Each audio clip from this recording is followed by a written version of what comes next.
इस वक्त पूरी दुनिया का ध्यान अमेरिका और चीन पर है। अमेरिका और चीन के बीच चल रहा ट्रेड वॉर अब और गहरा हो गया है। अमेरिकी राष्ट्रपति डोनाल्ड ट्रंप के टैरिफ के जवाब में चीन ने ऐसा पलटवार किया है जिसने सबको हैरान कर दिया।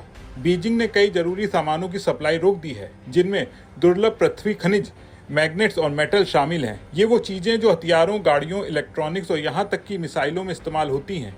तो आखिर ये पलटवार कितना बड़ा है और अब ट्रंप क्या करेंगे, और सबसे बड़ी बात, इसका शेयर बाजार पर क्या असर पड़ेगा?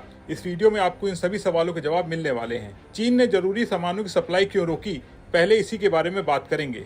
अमेरिका और चीन के बीच व्यापारिक तनाव कोई नई बात नहीं है, लेकिन इस बार बीजिंग ने जो कदम उठाया है वो वाकई बड़ा है। चीन ने उन सामानों की सप्लाई रोक दी है जो अमेरिका के लिए बेहद जरूरी हैं। इनमें शामिल हैं दुर्लभ पृथ्वी खनिज जैसे स्मारियम, ग्लोडियम, टर्बियम, डायस्प्रोसियम। ये खनिज इलेक्ट्रॉनिक्स, गाड़ियों, हथियारों, मोबाइल फोन्स और विमानों में इस्तेमाल होते हैं। साथ ही मैग्नेट्स में कुछ खास मेटल्स की सप्लाई भी बंद कर दी गई है।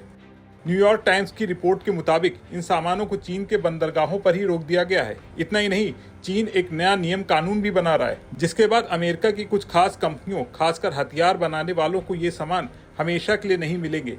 यानी ये रोक सिर्फ कुछ दिनों की नहीं बल्कि लंबे समय तक चल सकती है। अब सवाल ये कि चीन ने इतना सख्त कदम क्यों उठाया? दरअसल ये सब ट्रंप के एक फैसले की वजह से शुरू हुआ। इस साल 2 अप्रैल को ट्रंप ने चीन से आने वाले सामानों पर 54% का भारी टैरिफ लगा दिया। यानी चीनी सामान अमेरिका में बहुत महंगे हो गए। इससे नाराज होकर चीन ने भी जवाबी कार्रवाई की। बीजिंग ने न सिर्फ अमेरिकी सामानों पर टैरिफ बढ़ाए बल्कि इन जरूरी खनिजों और सामानों की सप्लाई भी रोक दी। आपको जानकर हैरानी होगी कि दुनिया के 90% दुर्लभ पृथ्वी खनिज चीन से आते हैं। अमेरिका के पास सिर्फ एक ऐसी खादान है जो इन खनिजों की जरूरत पूरी नहीं कर सकती। यानी अमेरिका इन चीजों के लिए काफी हद तक चीन पर निर्भर है। अब जब चीन ने सप्लाई रोक दी तो अमेरिका के सामने बड़ी मुश्किल खड़ी